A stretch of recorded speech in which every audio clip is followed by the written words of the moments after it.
Now, as a organizing secretary of this international virtual conference, I myself, Dr. Ashwani Kumar Dubey, would like to invite Dr. Arun Tiwari from Dubai. He is international school teacher in Dubai, and he has 23 years teaching experience in higher education. He has published many research papers with relevant subject in international and national journals.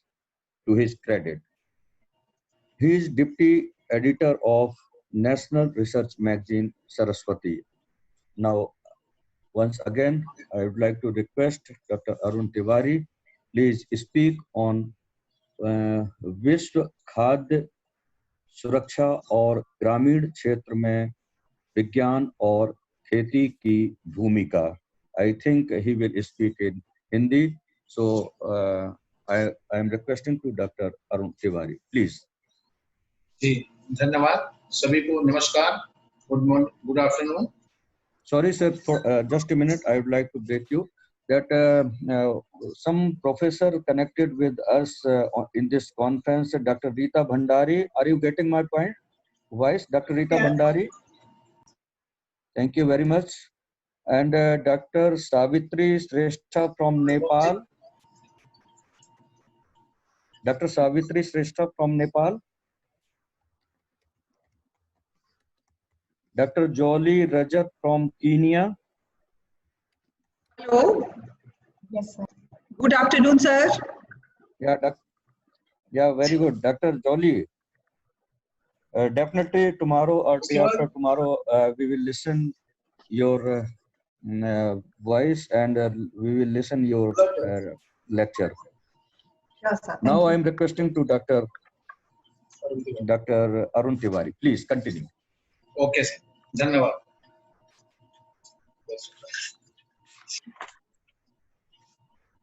सम्माननीय श्री कृष्णा विश्वविद्यालय के कुलपति महोदय जी, मुख्य अतिथि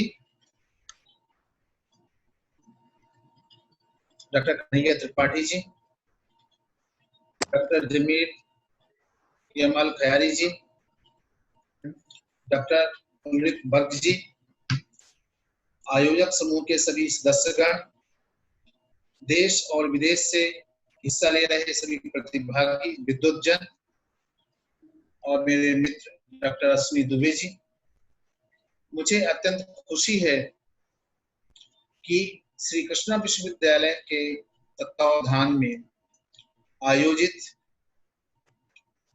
role of science and agriculture towards global food security and rural development विषय पर बोलने का मुझे अवसर प्रदान किया गया है.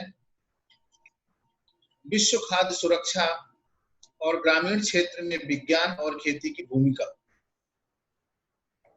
वास्तव में यह खाद्य सुरक्षा व्यक्ति के व्यक्तिगत, पारिवारिक, सामाजिक जीवन का एक अहम हिस्सा है. एक समय था जब आदमी के पास खाने के लिए 2 वक्त की रोटी नहीं होती थी. हमारे भारत में खेती मानसून पर आधारित है. कभी अतिवृष्टि तो कभी अनावृष्टि, सूखा, महामारी, पाला पड़ना, फसल में कीड़े लगना, बेमौसम की बरसात होना आदि सब का असर किसान की फसल पर पड़ता है, जिस कारण से भोजन की समस्या एक गंभीर समस्या थी. भोजन के अभाव में बच्चों का कुपोषित होना, शारीरिक व मानसिक विकास न हो पाना, अल्पायु में मर जाना, बीमार होना या बीमार रहे आना, विकलांग हो जाना, ऐसी समस्याएं आम थी. परंतु इस खाद्य सुरक्षा ने इन सभी समस्याओं का तकरीबन उससे मुक्ति दिलाई. खाद्य सुरक्षा का अर्थ है कि सभी लोगों के लिए भोजन की उपलब्धता, पहुंच और उसे पाने का सामर्थ्य. खाद्य सुरक्षा के आने से लोगों के अंदर आत्मबल और आत्मसम्मान की भावना भी जागृत हुई है. खाद्य सुरक्षा एक साझेदारी जिम्मेदारी है, शासन की भी और हम सभी लोगों की, कि हमारे आसपास का कोई भी व्यक्ति भूखा ना रहे। इसके लिए भारतीय खाद्य सुरक्षा और मानक प्राधिकरण भी बनाया गया, जिसमें कुछ बातें कही गई कि खाद्य जनित जो बीमारियां हैं उनको कम किया जाए, सभी को पौष्टिक भोजन मिले, खाद्य पदार्थ की सभी प्रथाएं खेती करने में उन सबको अपनाएं, व्यापार में भी सुनिश्चित करें कि खाद्य पदार्थ हमारे जो है सुरक्षित रहें और सभी लोगों को पौष्टिक भोजन मिल पाए। परंतु आज आवश्यकता इस बात की है कि किसान किस तरह से विज्ञान के संसाधनों का उपयोग करते हुए कम लागत में ज्यादा से ज्यादा उत्पादन बढ़ा करके खाद्य सुरक्षा और ग्रामीण विकास को आगे बढ़ाए। मैं आपके सामने इन सब बातों को एक किसान बनकर किसानी की हर एक छोटी छोटी बातें आपके सम्मुख रखना चाहूंगा, क्योंकि खाद्य सुरक्षा भी किसान से जुड़ी है। किसान यदि समृद्ध होगा तो गांव समृद्ध होगा, और गांव समृद्ध होगा तो कहीं ना कहीं से खाद्य सुरक्षा भी मजबूत होगी, तब सभी लोगों को भोजन मिल पाएगा। अब किसान की जब बात आती है तो पहली बात आती है कि किसान के लिए मिट्टी की जांच हो, बीज आदि से लेकर के फसल को बाजार या उपभोक्ता तक पहुंचाने के लिए विज्ञान किस प्रकार से सहायक हो सकता है, जिससे हमारे गांव का विकास हो और हर व्यक्ति को भोजन मिल सके। मैं कुछ बातें अपनी बिंदुवार आपके सामने रखना चाहूंगा। जैसे पहली बात है मिट्टी की जांच।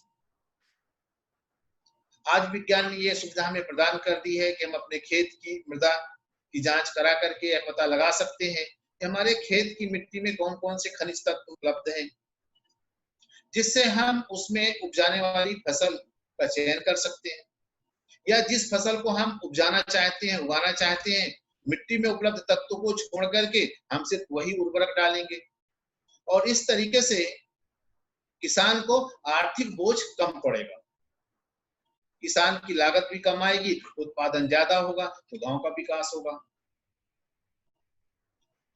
इसी तरीके से बीज पे यदि हम आए तो आज देखिए कि विज्ञान ने भी हमारे इस समस्या को बहुत कुछ इससे मुक्ति दिला दी। हाइब्रिड बीज देकर के पारंपरिक बीज में कई प्रकार की समस्याएं रहती थी। पारंपरिक बीज ठीक से एक तो वो पहले उग नहीं पाते हैं, फिर दूसरा उसका पौधा मजबूत नहीं होगा और उसमें फसल भी कम लगती है। इसके साथ ही कई प्रकार के रोग भी उस पौधे में लग जाते हैं। पारंपरिक बीज के उपयोग से खरपतवार भी बहुत उगती है, जो कि फसल के उत्पादन में भी असर डालते हैं। परंतु इस विज्ञान ने हमारे सामने रोग मुक्त हाइब्रिड बीज उपलब्ध कराया है, जिससे कि उत्पादन काफी बढ़ गया है। उत्पादन के क्षमता के साथ ही साथ फसल में बीमारी भी नहीं लगती, और अच्छी फसल और अच्छे अनाज से उसकी कीमत भी अच्छी मिलती है। इस प्रकार से हम देखते हैं कि यदि फसल अच्छी होगी तो ग्रामीण क्षेत्रों का विकास भी तीव्र गति से बढ़ा। कीटनाशक दवाइयों का लें तो फसल के बढ़ने के साथ ही साथ कई बार जो है फसलों में कीड़े लगते हैं, कुछ बीमारियां लग जाती हैं, और जिनसे कि उनका उत्पादन घट जाता है।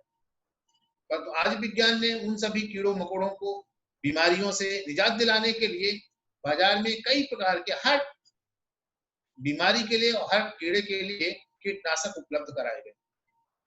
कीटनाशक के उपयोग करने से फसल का उत्पादन सुरक्षित रहता है, समुचित होता है और फसल भी अच्छी पैदा होती है। फसल की बुआई और रोपण में देखें तो फसल की बुआई और रोपण में भी विज्ञान ने हमें एक सकारात्मक और अच्छा कदम दिया। मानसून कब आएगा, वर्षा कब होगी, बादल कब तक रहेंगे, आज में जानकारी हो जाती है। वरना हमारे यहाँ मानसून पर ही आधारित खेती रही है और किसान इसका इंतजार करता रहा। कभी कभी तो ऐसा होता था कि किसान ने बादल देखे कि बादल आ रहे हैं, उसने सोचा अब वर्षा होगी तो वो बुआई कर दिया, और इसके बाद में पता चला कि 1 महीने पानी गिरा ही नहीं, उसकी फसल सूख गई। परंतु आज इस टेक्नोलॉजी के समय में विज्ञान की देन है कि हमें इसका पता चल जाता है कि कब मानसून आने वाला है। इससे किसान जो है फसल और रोपण का समय के जो चयन है वो कर सकता है, और उचित समय में यदि वह रोपण किया तो फसल अच्छी होगी और उसके पैसे भी बच जाते हैं। इसके साथ ही साथ बुआई करने के लिए ट्रैक्टर के प्रयोग का भी उसमें उपयोग कर सकते हैं। इससे समय और समय की बचत करके ज्यादा से ज्यादा फायदा उठाया जा सकता है। आधुनिक यंत्रों के माध्यम से बीज पर्याप्त अंतर में बुआई कर सकते हैं। धान की खेती में पौधे रोपण की मशीन आ गई है, जिस कारण किसान को कम लागत में अधिक पैदावार होना शुरू हो गई है। अब तो धान काटने की मशीन, और क्योंकि अभी धान की मैंने देखा था कि मैं भी किसान का ही बेटा हूँ, किसान अभी धान की गहाई का भी कुछ ऐसा कोई यंत्र नहीं आया था, परंतु वीडियो में मैंने देखा कि जापान का कहीं वीडियो था कि उसमें वो धान की गहाई भी करते जा रहे हैं। तो मुझे अच्छा लगा कि कम से कम धान की गहाई के लिए भी हमारे सामने अब यंत्र आने लगे हैं, और हो सकता है हमारे भारत में भी कहीं आ चुके हो। तो एक अच्छी बात है, जिस कारण से कि किसान को लागत कम लगेगी, पैदावार अधिक होगी। पौधे में पर्याप्त और बराबर दूरी होने के कारण पौधा मजबूत भी होता है और उसमें फसल भी अच्छी लगती है। एक बात और भी मुख्य आती है, सिंचाई की बात, क्योंकि फसल के लिए सिंचाई तो एक महत्वपूर्ण हिस्सा है। इसके बिना तो हम फसल की कल्पना भी नहीं कर सकते हैं। हमारे देश में तो अनाज भी आज भी जो है पूरी फसल मानसून पर आधारित होती है, परंतु बहुत हद तक सिंचाई की सुविधाएं भी हमारे पास उपलब्ध है। पहले सिंचाई की सुविधा पर्याप्त भी नहीं थी, और थी भी तो असंगत थी, उसका कोई सिस्टम नहीं था। नाली के द्वारा हम सिंचाई करते थे, तो नाली में पानी लगाने में बहुत समय लगता है, पानी एक ही जगह रहता जाता है, आगे वो बढ़ नहीं पाता है, तो उसमें बहुत सारा समय भी लगता है, श्रम भी लगता है और पानी भी लगता है। यदि पहले, आज तो लोगों के पास हर घर घर में पंप हो गए हैं, पहले पंप नहीं हुआ करते थे तो लोग इंतजार ही करते रहते थे, तब तक फसल सूख जाती थी। परंतु अब देख रहे हैं कि बहुत समय भी जाता था, परंतु आज ये देख रहे हैं कि उसी तरीके से अब नालियों से नहीं, पाइप के द्वारा, ड्रिप इरिगेशन कहें या फव्वारे के द्वारा, हम उसके माध्यम से कम समय में अधिक से अधिक सिंचाई कर सकते हैं, अधिक से अधिक एरिया में भी सिंचाई कर सकते हैं, जिससे समय, श्रम और पैसे बचाए जा सकते हैं। यदि हम इसी को आगे देखें तो कटाई गहाई में भी आते हैं, तो कटाई का काम मजदूर करते थे, अब समय और श्रम ज्यादा लगता था, परंतु अब विज्ञान के आधुनिक यंत्रों ने इस काम को बहुत आसान कर दिया। जहां किसी काम को हम करने में महीनों लगाते थे, आज मशीनों की सहायता से कुछ ही दिनों में हम आसानी से कटाई और गहाई कर सकते हैं। अब एक बात और आती है किसान के सामने, जो अभी भी समस्या कुछ हद तक बनी हुई है। फसल की गहाई के बाद स्टोरेज के बड़े इंफ्रास्ट्रक्चर की जरूरत होती है। मौसम की प्रतिकूल स्थिति, गहाई होते होते पानी गिरने लगता है, अब उसको कहाँ रखें, और परिवहन के दौरान होने वाले नुकसान को भी हमें कम करना होगा। ऐसे नुकसान सब्जियों में और फलों में के मामले में बहुत अधिक होते हैं। खाद्यान्न का नुकसान खेती के सभी स्तरों पर होता है, चाहे वो किसान का ढुलाई का मामला हो, चाहे थोक व्यापारी का हो, चाहे खुदरा व्यापारी हो, और इस नुकसान से बचाव के लिए कोल्ड स्टोरेज बनाने होंगे ताकि सभी प्रकार के नुकसान से बचा जा सके। इस समय मैं देख रहा हूं कि खेती में भी देखिए, पढ़े लिखे लोगों का और पैसे वालों का पहले ऐसा होता था, गांव की तरफ भागते हो, शहर की तरफ भागते थे, शहर जाएंगे, परंतु अब देख रहा हूं कि पढ़े लिखे नवयुवकों का जो ध्यान है वो मुख्यतः अब गांव की ओर हुआ है, खेती की ओर हुआ है। ये एक सकारात्मक पहल है, जो कि खेती होगी, गांव मजबूत होगा और खाद्य सुरक्षा भी मजबूत होगी, लोग भूखे भी नहीं रहेंगे। इसके साथ ही साथ लोगों ने अब जैविक खेती करना शुरू किया है। जैविक खेती में अब एक चीज और भी है, पहले ऐसा होता था कि गाय भैंस पालते थे, उसका गोबर होता था, कंडे बनाते थे, उससे ईंधन के रूप में हम भोजन पका लेते थे। अब जब से गैस की व्यवस्था, गैस की सुविधा गांव में भी हुई है, तो उस गोबर का भी उपयोग अब कम होना शुरू हुआ, परंतु अब जैविक खेती के होने से गोबर और गाय भैंस के उस मूत्र का उपयोग जैविक खेती में अच्छे तरीके से करके अधिक से अधिक पैदावार निकाल सकते हैं, जो स्वास्थ्य के लिए भी लाभदायक है और वह पौष्टिक भी होगा, और उसकी जो कीमत है वह भी बाजार में इन रासायनिक खादों की अपेक्षा कर ज्यादा होती है, क्योंकि किसान की समृद्धता ही गांव की तरक्की है और उसी से ही खाद्य सुरक्षा को बल मिलेगा। इस तरह से हम देखें तो मुख्य बात सामने आती है कि विज्ञान की तकनीक से कृषि उत्पादन में जबरदस्त बढ़ोतरी हुई है, किसान समृद्ध हुआ है, किसान द्वारा टेक्नोलॉजी को उपयोग करने से टेक्नोलॉजी उद्योग भी बढ़ा हुआ है, जिससे अब जो उपकरण उपयोग करेंगे उनका सुधार मरम्मत करेंगे और उसके उपयोग की संभावनाएं भी बढ़ेंगी, तो उससे उसका व्यापार भी बढ़ेगा और खाद्य सुरक्षा को भी बल मिलेगा। खेती में अब जो खेती हो रही है वो सिर्फ पेट भरने के लिए नहीं, बल्कि खेती की जो तकनीक है पौष्टिक युक्त अनाज, फल, सब्जी, इसके लिए लोगों का रुझान बढ़ा है। आज लोग रासायनिक ऊपर जो उर्वरक हैं उनका उपयोग नहीं करना चाहते।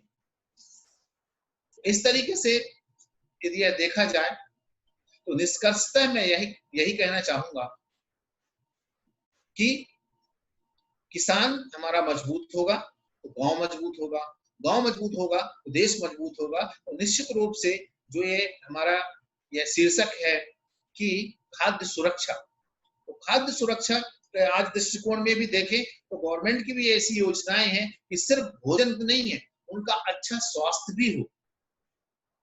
तो निश्चित रूप से खाद्य सुरक्षा अब जो कानून भी बनाया शासन ने वह भी मजबूत होगी और व्यक्तिगत रूप से भी हर व्यक्ति मजबूत होगा। इसी बातों के साथ मैं अपनी बात समाप्त करूंगा। मैं तो कहूंगा जय विज्ञान, जय किसान, जय भारत।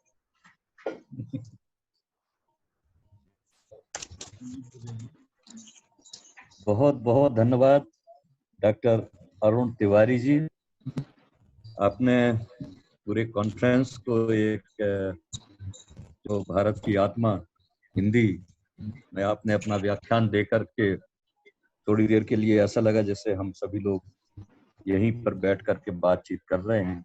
और निश्चित तौर पर विज्ञान की तरक्की से ही हम आज इस तरह की वर्चुअल कॉन्फ्रेंस को आयोजित कर पा रहे हैं, और आप दूर दराज क्षेत्रों में बैठे हमारे जो विषय विशेषज्ञ हैं, सब्जेक्ट एक्सपर्ट हैं, उनसे हम रूबरू होकर के चर्चा भी कर पा रहे हैं और उनको फोटो के माध्यम से, कैमरे के माध्यम से हम उनको देख भी पा रहे हैं।